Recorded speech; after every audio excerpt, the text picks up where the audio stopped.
حبيب شيخ تجاني يمدي لرود الجنان حمدا لما قد ساقانا من كاس سوق تجاني وساليا يا إلهي على نبي ذي الأمان يا ربنا ذا العباد واغفر لنا بالمساني وهب لنا يا ملاذي وقاوة غزاني. الحمد لله رب العالمين. الحمد لله الذي أنزل القرآن وبين فيه أحكام الشريعة أبلغ البيان وشرفنا بحفظه وتلاوته وتعبدنا بتدبره ودراسته وجعل ذلك من أعظم عبادته. كتاب كريم مبين حبل أمين متين.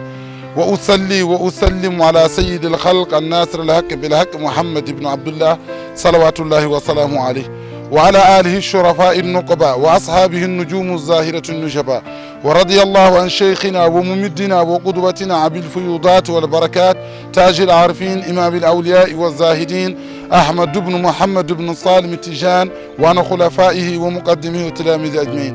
شغل يتود الله شغل يتود جتود هورمم gila lundide feeñaani juuɗaade babana bañal inna wiya cheikhu tidiani.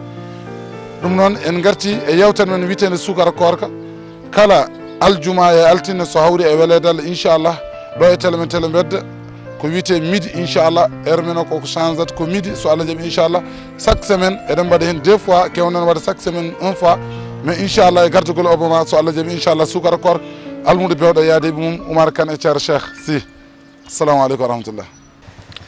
أعوذ بالله من الشيطان الرجيم. بسم الله الرحمن الرحيم والصلاة والسلام على من بعث رحمة للعالمين الصادق الوعد الأمين وعلى صحابته الغر الميامين وأهل بيته الطيبين الطاهرين أمناء دعوته وقادة ألويته اللهم ارض عنا وعنهم يا رب العالمين.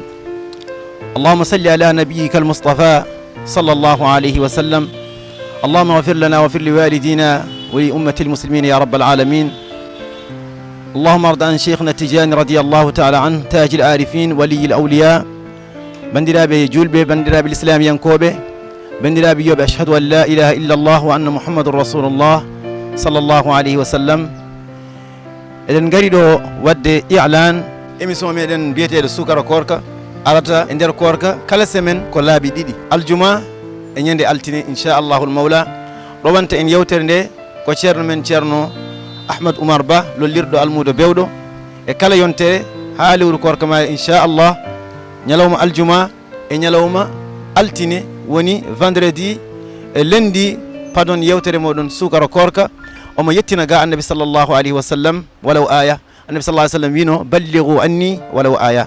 ɗum noon bandiraɓe émission sukara korka ko émission amen ko émission mon ko émission l'islam. Assalamu alaikum wa rahmatullah.